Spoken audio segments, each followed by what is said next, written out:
Hai, hari ini kita akan upgrade diri bareng-bareng lagi, tentunya dengan membaca buku. Dan kali ini kita akan membaca buku yang lain.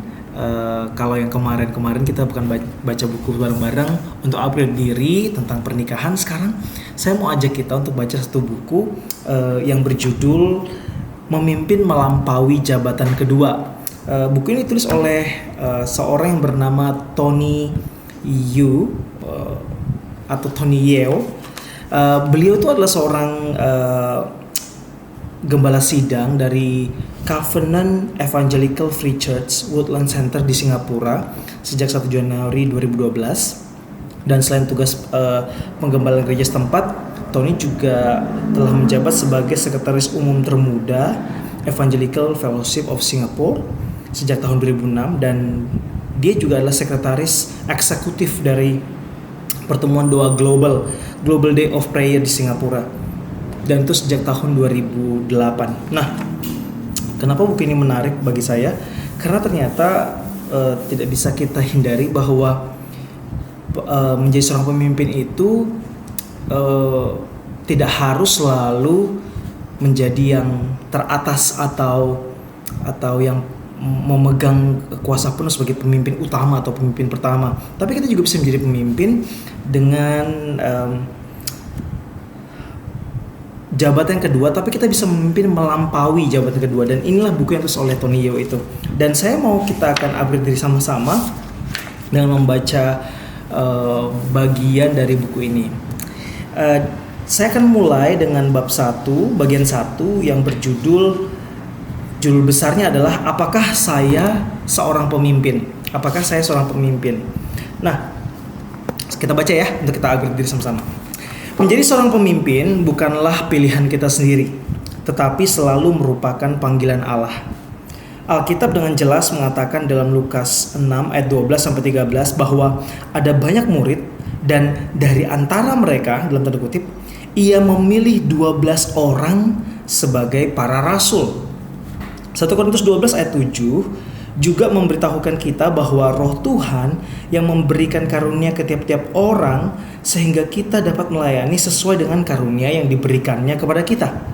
Kita tidak menjadi pemimpin karena itu bukanlah pilihan kita. Apakah kita ini memimpin di gereja atau di dunia kerja, kita diberikan otoritas itu hanyalah karena penempatan ilahi dari Tuhan.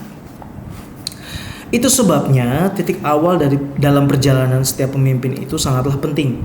Tidak ada yang lebih penting daripada pertama-tama itu mengetahui, mendengar, dan menaati panggilan Tuhan untuk kepemimpinan. Menemukan panggilan Allah bagi kita itu tidaklah selalu jelas, karena perlu hari demi hari dan setiap saat untuk tinggal menetap di dalam iman. Setiap pemimpin Kristen yang berniat menemukan panggilan Tuhan untuk hidupnya akan memulai perjalanan seperti Abraham.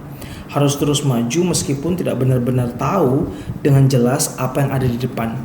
Meskipun keadaan yang ambiguitas ini dapat mengganggu, yang tidak pasti begitu ya. Perjalanan ini pada kenyataannya merupakan proses yang diperlukan untuk menumbuhkan iman dan keyakinan akan pimpinan Kristus. Hal yang penting untuk diingat adalah bahwa panggilan untuk kepemimpinan Kristen bukan tentang seberapa baik atau mampunya kita ini, tetapi tentang bagaimana kita mengasihi Tuhan. Kita memiliki Tuhan yang begitu mengasihi kita sehingga Dia tidak ingin kita meraba-raba dalam kegelapan dan sia-sia mencari arti hidup. Tuhan bukan tidak senang dengan kekurangan dari tujuan dan arah hidup kita ini, melainkan Dia berjanji untuk membimbing kita.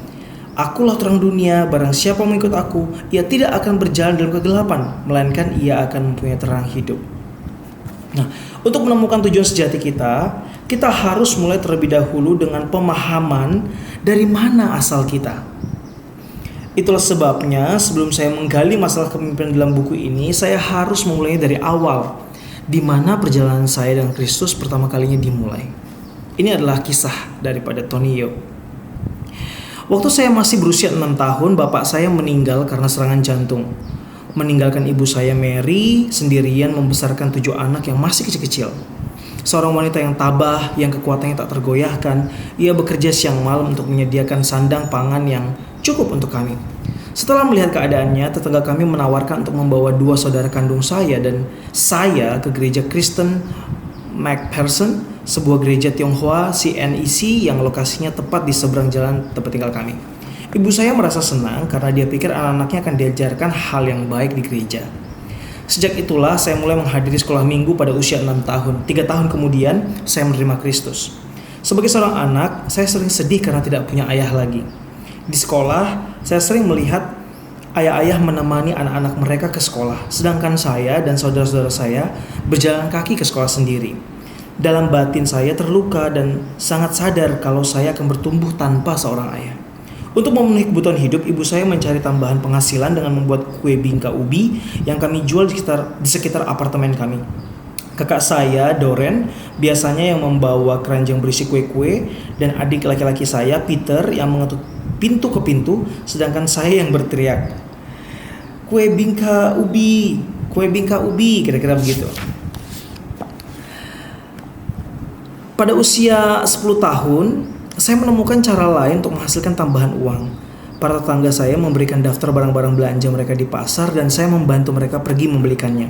Dari pengalaman ini, saya belajar keterampilan bagaimana bernegosiasi, yaitu menawar harga dengan para pedagang di pasar. Setelah membawa barang-barang belanjaan itu kepada para tetangga, biasanya mereka akan memberikan sisa uang belanjaan sebagai upah tenaga saya. Salah satu tetangga saya itu, seorang pria tua, juga mengupah saya untuk mencabut rambut uban dari kepala dan lubang hidungnya. Upah yang diberikan itu sesuai setiap helai yang tercabut itu cukup untuk uang jajan saya seminggu. Itu memang cara yang agak aneh dan unik untuk mendapatkan uang, tapi pada saat itu, hal itulah yang saya perlukan dalam hidup.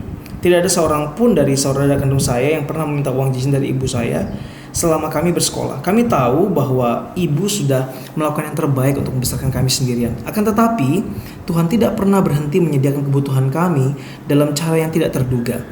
Saudara-saudara saya dan saya sendiri diberkati dengan tidak perlu membayar uang sekolah.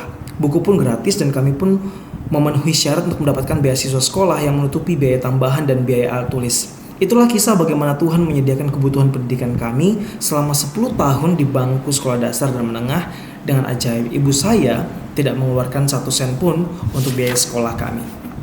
Nah, di masa pertumbuhan, saya menghabiskan setiap hari Minggu di gereja.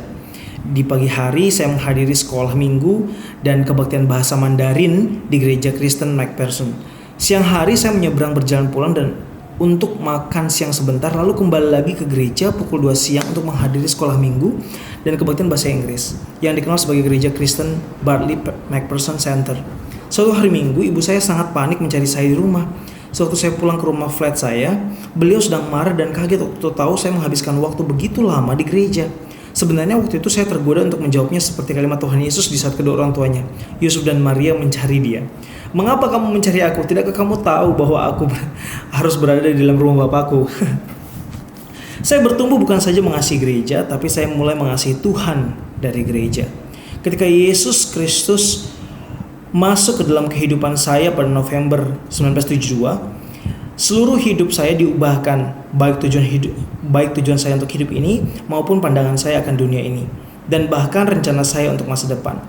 Beban yang berkorban untuk pelayanan Kristen sepenuh waktu terjadi saat saya melayani sebagai ketua persekutuan pemuda McPherson di usia baru 17 tahun.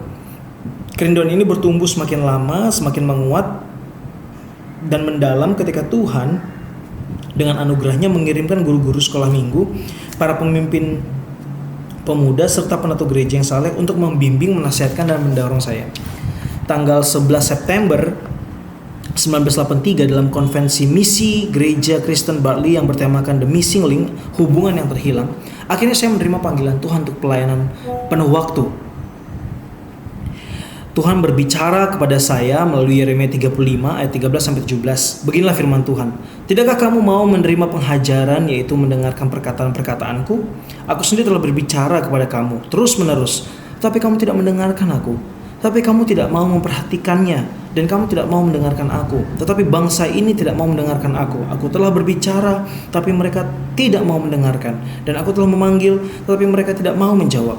Melalui panggilannya kepada saya, Tuhan meneguhkan saya akan 2 hal.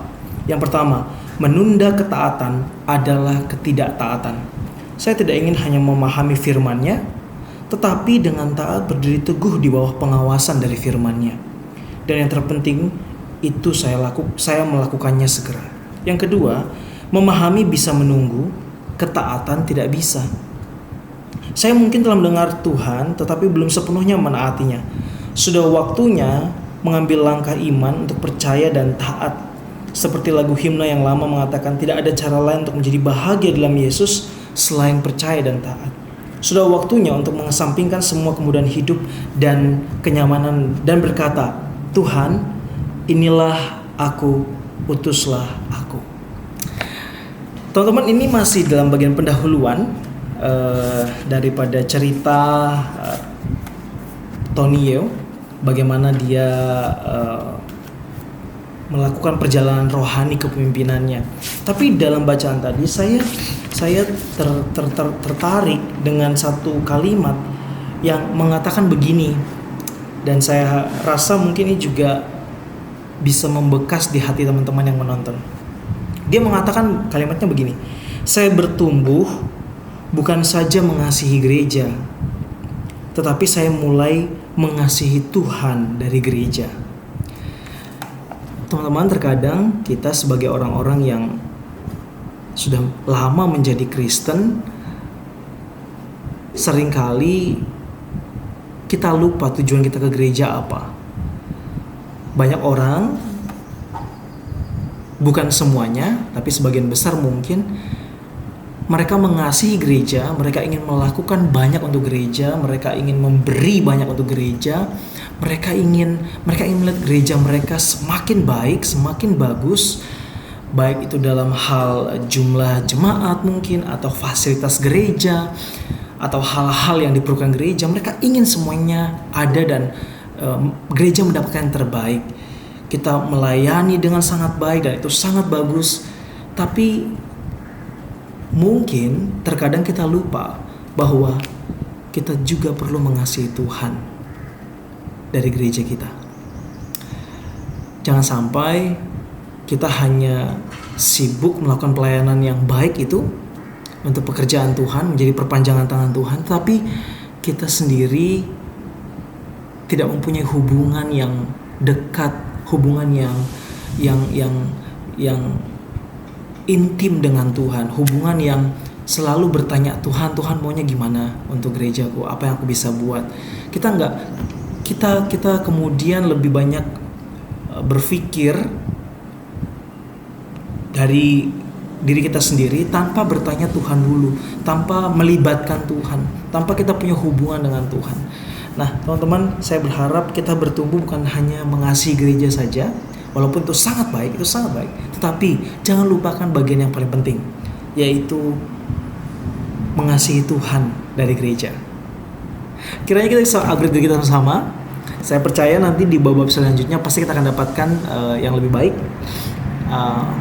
Tapi biarlah pelajaran hari ini bisa mengupgrade diri kita. Sampai jumpa.